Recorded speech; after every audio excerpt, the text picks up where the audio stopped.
All right, you guys are live. All right. Okay. I'd like to welcome everybody to this special Zoom meeting. I'd like to thank everybody for their attendance. At this time, we'll call the meeting to order, and we do have a quorum of members present to conduct the meeting. At this time, I'd like to move to section B for just a recap of a call that Dr. Van and the OTs and other personnel had this past week on allied health temporary permits. Doctor, would you like to give a little overview on that? We can't hear you, Doctor. Because I'm muted. So last week we received a request from LDH telling us that there is another, now as part of the upcoming current crisis with the uptick in cases, there is now a real and true personnel shortage. Not that any of us who practice medicine in the last 10 years didn't know about, but nonetheless, they're feeling it now, and they're changing some issues around hospital length of stays to increase bed utilization. And CMS has given all of the hospitals in the state of Louisiana a waiver that allows them to get the patients out of the hospital earlier than the normal requirements. For example, if you had a total knee, you'd have to walk, 60 feet before you could be discharged. Well, now they're going to say, we'll send you home without that. We'll send physical therapy home to get you to do that at home. So they're talking about this concept of hospital at home and getting more people to fill the needs in that regard, as well as in the hospital itself for needed occupational therapists, physical therapists, and the like. I had told the LDH that we have this process in place, and they are and we had done it with our PAs and our RTs, and they wanted to know if we could do it for OTs, and I said we would certainly do it. We discussed with our OT advisory committee chairman and Raymond that this is coming about as the new graduates are coming out. We have the ability to make this happen for those licensed classes, much like we did earlier in the year when there were no tests, because we also found out that for the OT, while the tests are available, they're not available around the state. But nonetheless, we're going to give everybody a provisional permit who applies and asks for it, just like we did back in March and April, and we all worked through that. The person will then have 90 days from the granting of that provisional license to get their criminal background check and their pass their test. Now, if they don't do it, it will be over. But nonetheless, it's available again. We want to let you know about it. And so if you have classes in RTs that you know about graduating and they need to get to work, continue to do so. I also told LDH that we're continuing to support the concept that they can hire the clinical trainees and pay them and utilize that for their clinical training as well. So I think we're keeping up with what we can do to help out.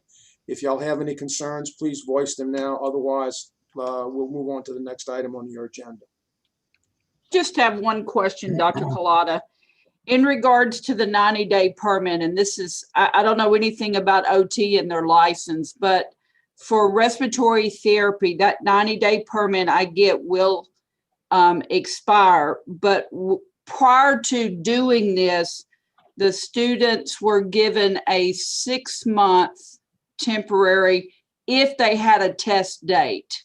So I guess what I'm asking for my clarification is the 90-day permit is going to give them the extra 90 days to get the background check and sign up for their test, not necessarily take and pass it, but 6 months from the beginning, get it passed. No, there's no 6 months involved in this. We are told, and you have specifically told us, that the tests for RTs are all over the state now and readily available. So there should be no excuse.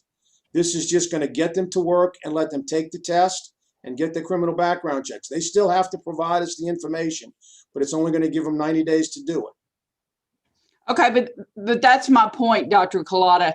If we didn't have the 90-day permit, and Phyllis and Shannon, correct me if I'm wrong, when I get ready to submit for a license and I graduate in December, I'm not talking about a 90-day permit, and I give you my background check and I give you my test date, I can get a 60-day permit. I mean, a 6-month permit. Right. Okay, I mean, once you got the background check results, not just initiated, but right, results. And the we, results. and we have a test date. We know you've registered. We've got a date. Yes. And what do Okay, you do if they pass? they convert me immediately once I send them the results. And if they don't pass? I can go back and take it again, but I have to get it passed before that 6 month is up. Yeah, because the RTs only get one permit.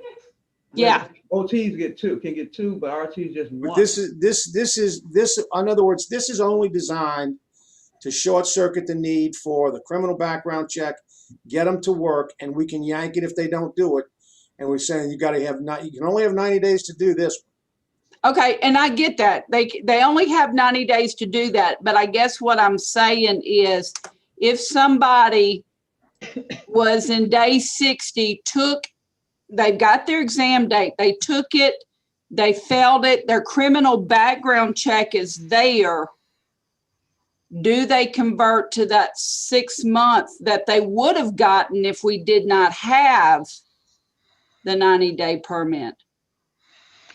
Well, I would tell you that I'm happy to do that. That's not my problem. Okay. My problem is if they don't want to, I think, look, I've said this to you before, and I'm going to say this to you again. These are adults. These are the people that are treating our citizens. If they can't get their stuff in order, stop treating them like 2-year-olds. They don't need to be handheld. They need to be guided, but the burden is on the applicant to provide us the information.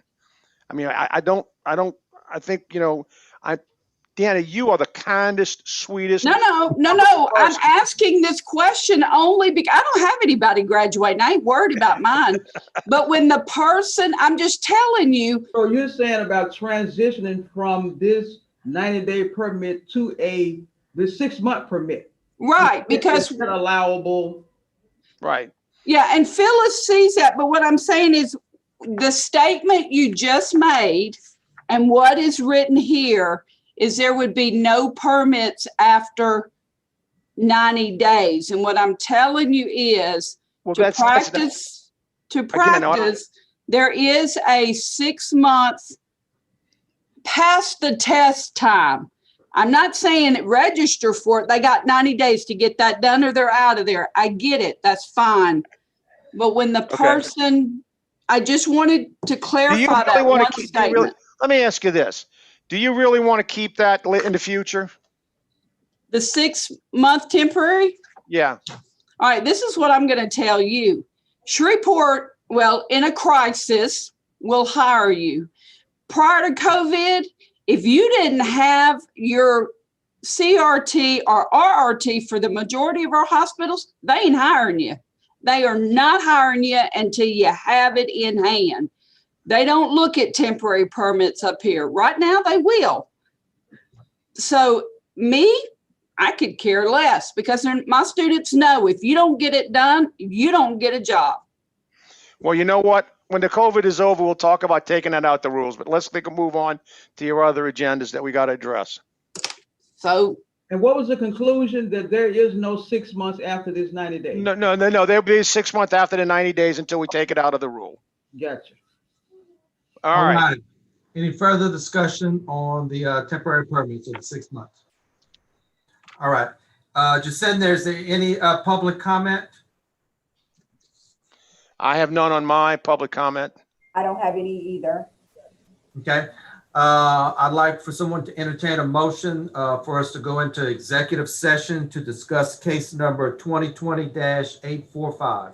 I'll make the motion. Mike has made a motion, Mike Nolan, and it was seconded by Brett Stafford. Is there any discussion? All in favor?